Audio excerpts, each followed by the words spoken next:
I think the region is finally reaping the rewards of all of the retraining and the efforts that have gone into bringing the economy into the 21st century.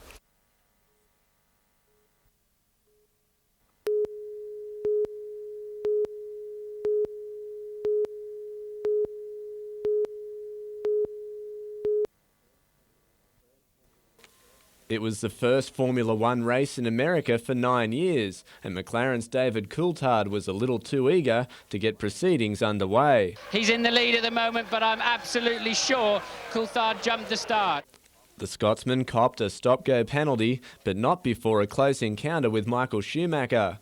The German, however, soon had bigger fish to fry, with championship rival Mika Häkkinen giving chase, or should that be, in hot pursuit. With the flying Finn grounded, Schumacher took control of the race, losing it only briefly in the dying laps. Frentzen and Villeneuve provided plenty of thrills and spills in the fight for third, but the record Formula One crowd only cared for the Ferrari double act. Seeing so many people here celebrating with us this victory, 1-2 for Ferrari, it's, the best. Schumacher now leads the Drivers' Championship by 8 points from Häkkinen with 2 rounds to go. Colin Baldwin, NBN News.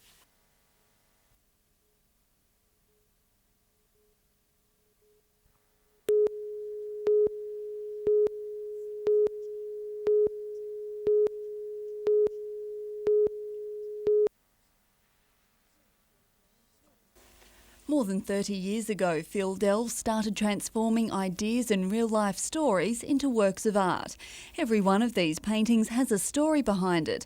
Even the tigers have featured in the artist's life. I never paint anything sad, never. It's got to be happy because I think that's how painting's all about. And now her work, described as naive art, has been chosen to hang on the walls of the John Hunter Hospital. And that's because they have people who are stressed visiting, and I said, but they'll be very colourful, they are very colourful, and I'll put the story alongside of each painting. Meanwhile, local artists are also showing their true colours as part of the Matara Outdoor Art Exhibition. From the seaside to the streets, all aspects of life in the Hunter have captured imaginations.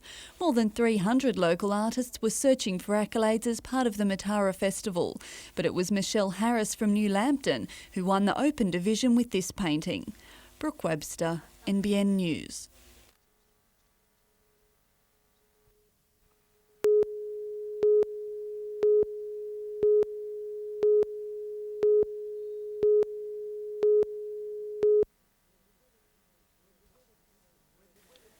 When the weather became worse after midday, the Matara Festival stage couldn't cope with the strong southerlies. And big gust of wind came up and the scaffold fell down. There was a couple of other little kids there, and the kids, those other ones, just got out of the road, and a little boy got trapped underneath. Emergency services taking part in Matara were quick to help, and an ambulance was called. Witnesses said the 8-year-old Newcastle boy had a badly cut head, and ambulance officers also treated him for neck injuries. Members of the audience saw him move to the side of the stage after receiving attention from one of the performers. The clown came up and sat next to him and said, "I found myself a new boyfriend," and so he moved away and he went and sat under that, and it fell down. He was sitting near 2 other boys when the scaffolding came down. They managed to get away, and no one else was hurt. All our kids were around sitting near us and not right down near the front, otherwise they would have got hurt too. So yeah, he was just unlucky. While he is now in a stable condition in John Hunter Hospital, festival workers had trouble stabilising their attractions against the wind.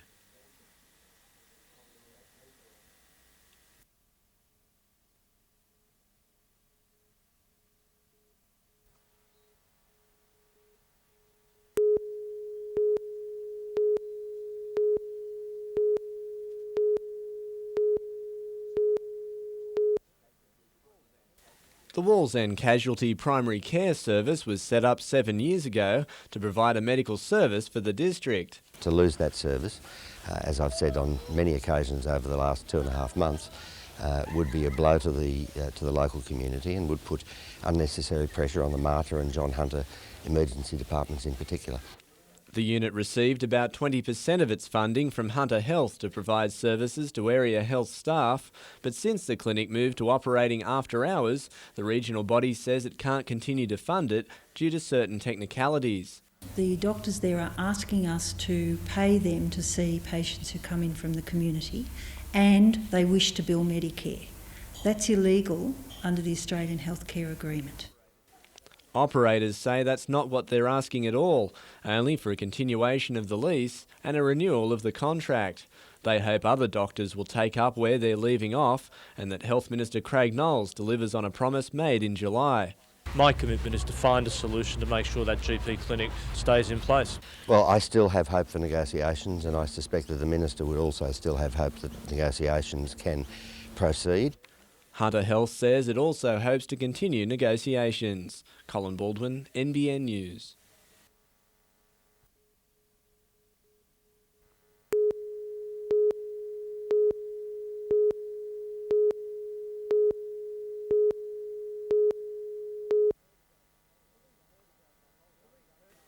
Police heard about the hold-up just after 9:30 last night. They were given a description of a Sigma getaway car and stopped a similar model on the Pacific Highway at Belmont within 40 minutes. Officers say Daniel Wilds was with two others in the car, which was then searched.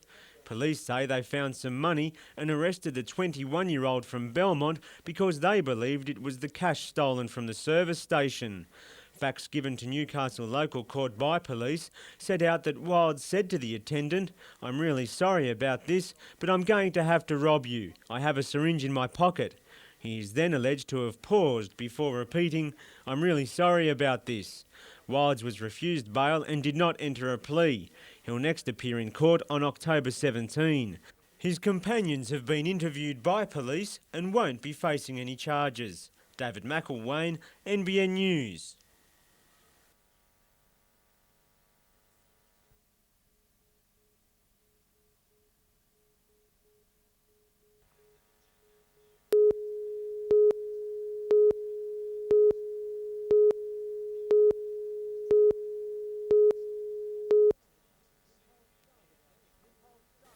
Impulse started out of Tamworth, made a home out of Newcastle before spreading its maintenance operations to Canberra.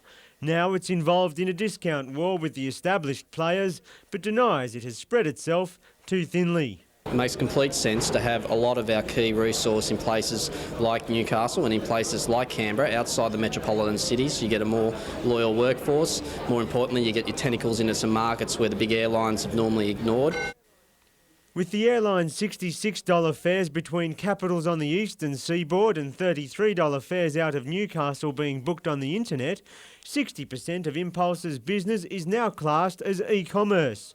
Despite the majority of tickets being bought on the web, Impulse's reservations call centre in Newcastle has increased from 75 to 130 employees, a trend that is likely to continue. They're a vital part of most businesses. It's a vital part of our business. We've embraced e-commerce because it's an important element of growing our business.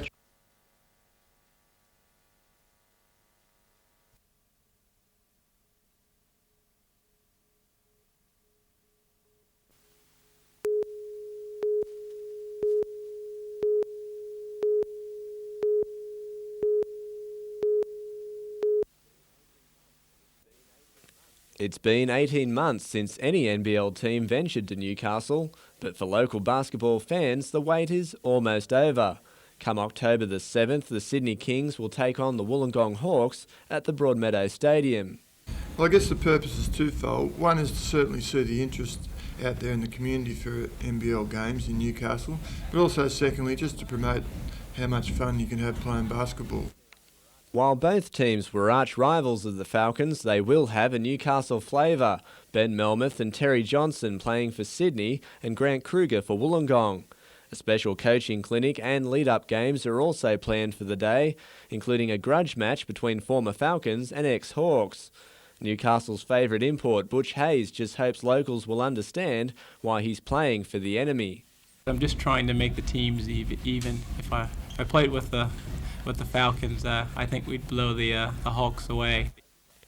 Organisers are hoping to capitalise on post-Olympic interest in basketball. Colin Baldwin, NBN News.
Port Stephens lays claim to being Australia's koala capital, so the council is about to adopt a plan to manage and protect them. A draft copy of the plan has angered many across Port Stephens, including landowners who say it's unworkable. Sue Hirsch of Madawi has 15 hectares of land that's been designated as a preferred koala habitat, even though koala sightings are rare. She claims under the rules of the Koala Management Plan, she could never develop or subdivide her land. With the buffer zones, the conditions and that the draft plan put on us, we would be stymied.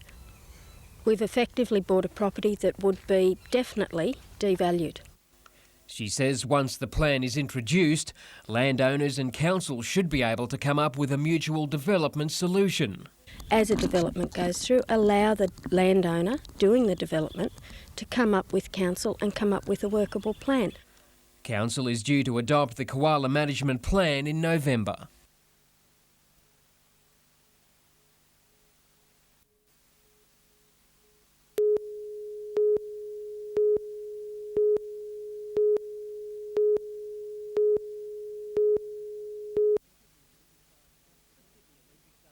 The Sydney Olympics aren't just about Sydney. Port Stephens got a look in today with foreign journalists here for the Games visiting the tailor-made fish farm at Bob's Farm. Among them, Colombian radio journalist Camilo Ospina, on assignment to cover Australia's culinary delights. His sights were set on our most famous table fish, the barramundi.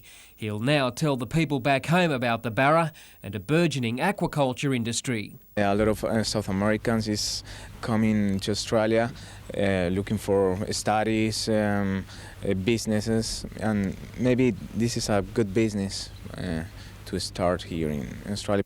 The barramundi are hand-picked, weighed and then trucked to Sydney, where in all probability they'll land on the tables of tourists here for the Games. The fish farm owners are hoping the international coverage might open doors overseas, but first there's domestic markets to conquer. I think that with the product that we've got so close to Sydney and the freshness of it, that it's going to be hard for us to satisfy the Sydney market first and even the local Newcastle and Hunter market.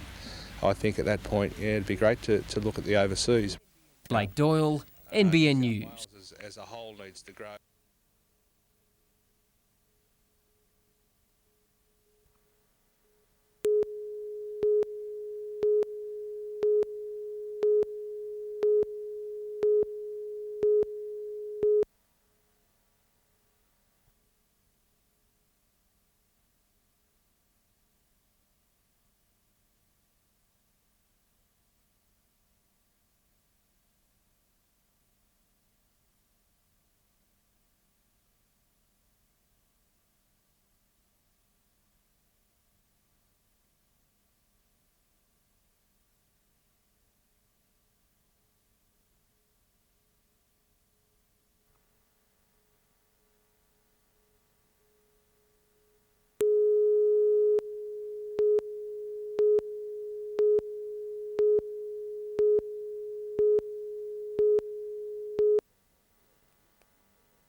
It's not the monetary value of these bikes, but the freedom they represented that make this theft so devastating for the owners.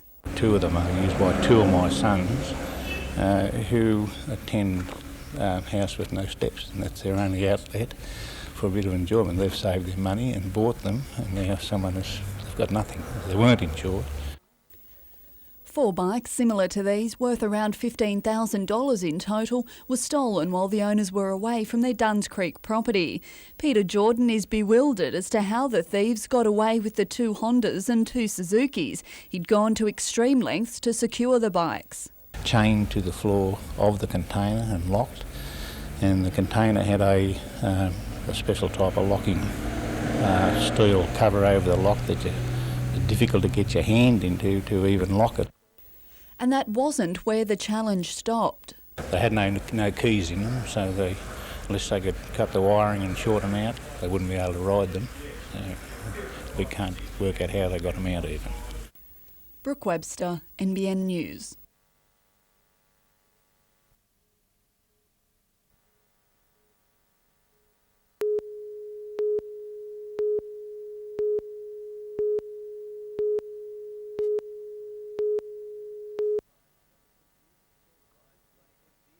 Rides lay empty and stall holders were without customers at Matara this morning as rain threatened. Only the keenest carnival goers ventured to Foreshore Park. A long way down in comparison to previous years, yep. We don't expect miracles, we just hope for them. The Army cooked up a storm at its annual free breakfast, but had plenty of sausages and eggs left over for the troops.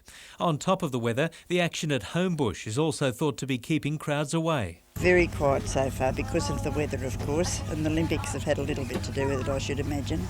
But it'll be all right. Some believe the festival should be returned to its original location of Civic Park. In our hearts, probably Civic Park is probably a slightly better venue as far as community involvement for Matara, but now we're on the foreshore and we need to develop it a bit more up here.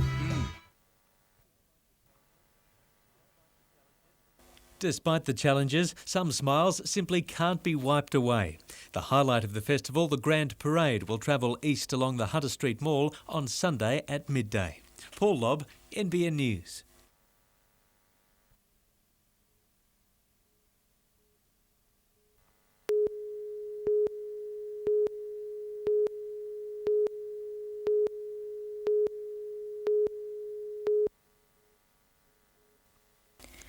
Bad luck and stress are often blamed as the reasons why athletes become ill when they should be peaking for competition. Matt Shervington and Ian Thorpe are just 2 Australian athletes who have become sick during the Sydney Olympics. Researchers have now been able to pinpoint that these infections are often caused by overtraining. Our research has been able to identify the causes of immune suppression in elite athletes, and this occurs during the very high intensity endurance training that they undertake. A test developed by the Hunter Area Pathology Service has been used by the Australian Olympic swim team now for 3 years. We've been able to modify various parts of their training program to help reduce the incidence of infections, and over the past 3 years we've been successful in bringing the infection rate down every year. But now this technology has a wider application. Researchers are now testing children at risk from SIDS. We've focused this on children who present to hospital with what are called acute life-threatening episodes, and these are the infants that would be classified as the near-miss SIDS, children who are fortunately not succumbed to the death. And we've been able to use the same technology and the same tests to look at the children's immune response. Tanya Carlisle, NBN News.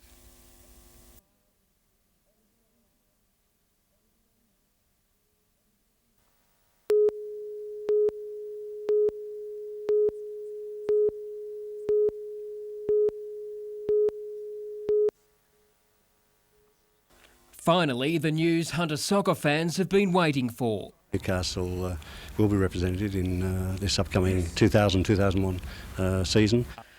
After a series of meetings, the NSL's governing body, Soccer Australia, granted a joint Northern New South Wales Soccer Federation Con Constantine proposal permission to re-enter the league, Mr Constantine agreed to pay a $250,000 bank guarantee and $65,000 for an NSL entrance fee. Very, very happy. Glad it's all over. To start with, the new side will be based at Marathon Stadium, adding further calls for it to be upgraded. They'll no longer be called the Breakers, with a new name to be decided within days. Soccer Australia has also indicated the majority of players who walked out on the Breakers will be back, along with the coaching staff. We have a high level of confidence in Mr Constantine, Northern New South Wales, the Players Association, and more importantly, I guess, the public of Newcastle and the Hunter region. The Newcastle side has all the work to do before the season kicks off on the 13th of October. The first home game is set down for a week later. Blake Doyle, NBN News.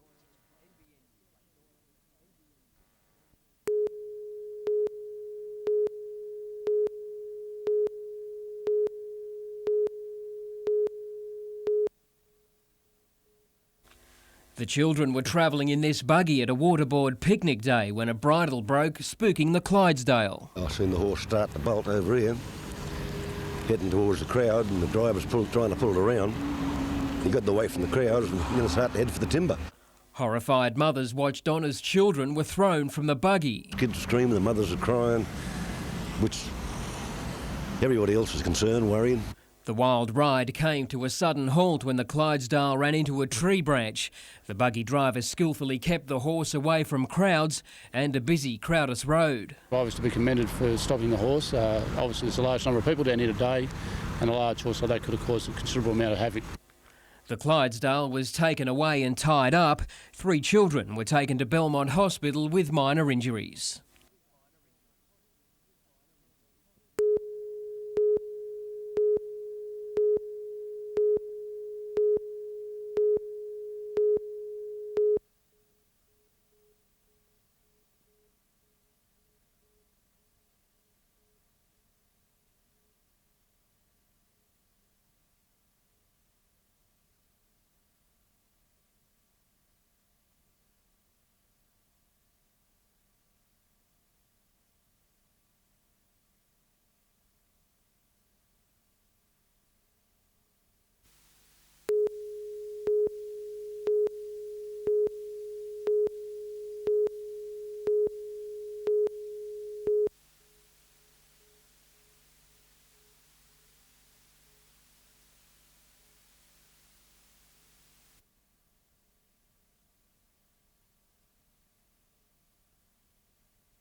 Back home on the shores of Lake Macquarie, you'd think sailor Chris Nicholson would be sick of the sight of water.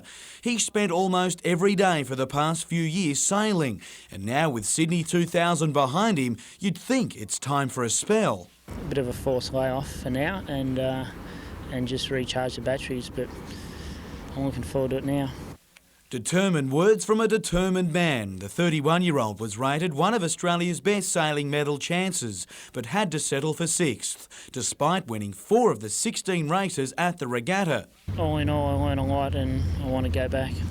But for now, it's a rest and then a look at cracking a spot on an overseas America's Cup crew. However, come Athens 2004, he and crew Daniel Phillips will be there. We had so much opportunity here, and we didn't finish what we started, and neither of us like to leave anything that way. So I think we'll be round again.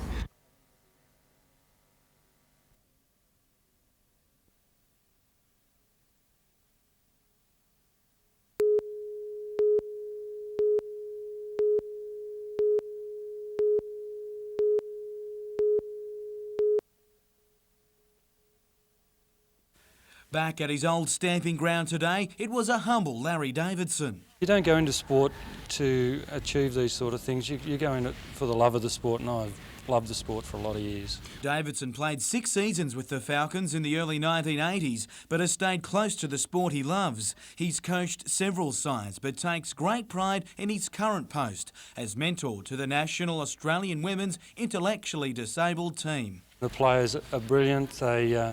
They give their all every training session, every game. Davidson's award follows fellow former Falcons Phil Matthews' recognition, with several more Hunter people to receive similar honours in the coming weeks. To another Australian title, and Newcastle's Rob Jones has won his 2nd National Motorcycle Trials Championship in his last such competition. I've been doing it for nearly 10 years now, trials riding, and yeah, it's a good way to finish. It's how I wanted to finish. The Newcastle rider has been in and around bikes all his life, but won't give away riding, far from it. He'll now concentrate on stunt riding, and why not? He recently finished 3rd at the World Stunt Riding Championships in Canada.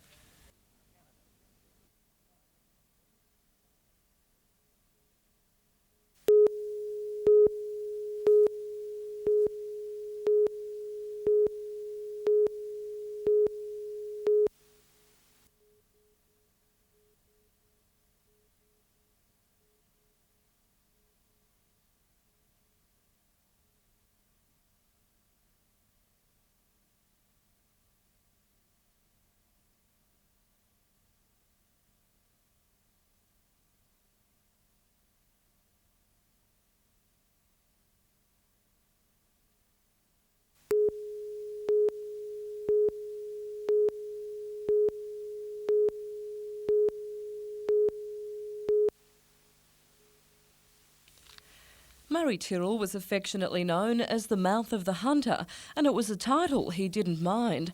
The outspoken winemaker today fondly remembered by one of his former employees as the driving force behind the Hunter wine industry, after losing a long battle with cancer yesterday.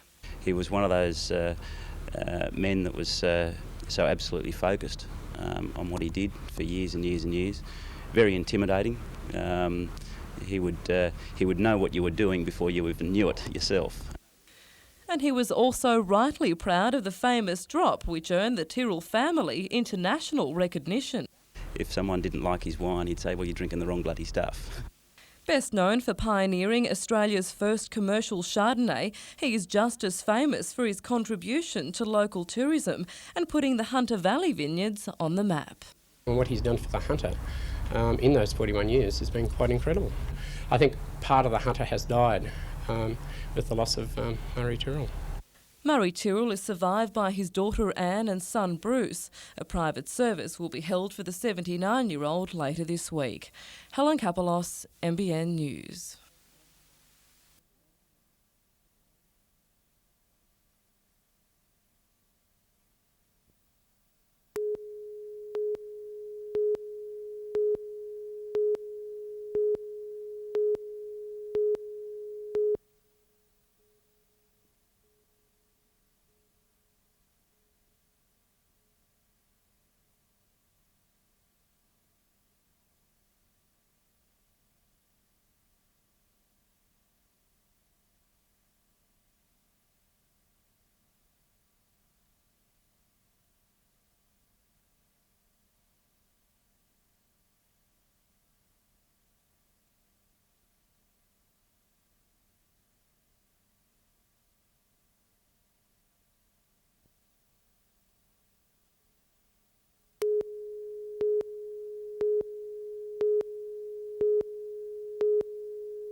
School students were getting their hands dirty, but for a good cause. This creek bed has been reshaped, and with the trees planted today, it's expected sedimentation of not only this waterway but also those downstream will be reduced. The entire drainage from the Aberdeen East mine site runs through Cessnock, runs through the drainage system in town. So we don't want any sediment to go into that drainage system because it blocks up and causes future liabilities for council to have to clean it out and that sort of stuff. Students planted 300 trees today to complete the first stage of the rehabilitation program. It's hands-on learning about the environment and answers questions about what's being done at the former mine site and why. And there's much more to this project than meets the eye. Every site, even this site here, produces a comparatively small amount of sediment, but there's lots of them, and so the cumulative effect is considerable. Obviously we can't fix them all in 1 year. There's neither the funding nor the physical ability of our department to do that. Regenerating almost 400 hectares will take place over the next couple of years and involve landscaping, revegetation and management of the waterways. Brooke Webster, NBN News.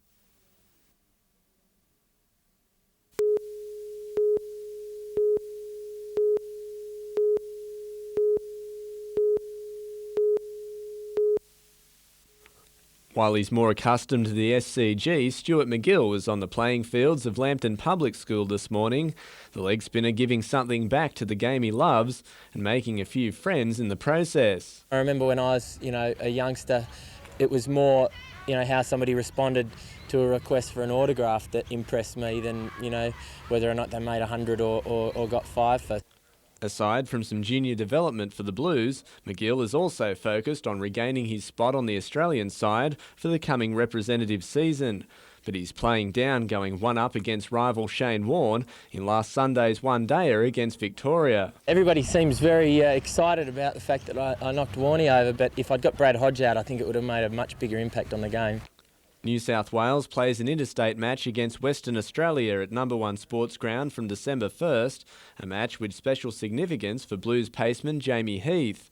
Born and bred in Belmont, the 23-year-old is hoping to become a regular fixture in the starting lineup, especially once our national bowlers get called up. There's always a third fast bowling position there on some of the good wickets like Western Australia and Brisbane and stuff, so it'd be nice to grab that last position, but it's certainly a lot easier when they're away playing for Australia. Colin Baldwin, NBN News.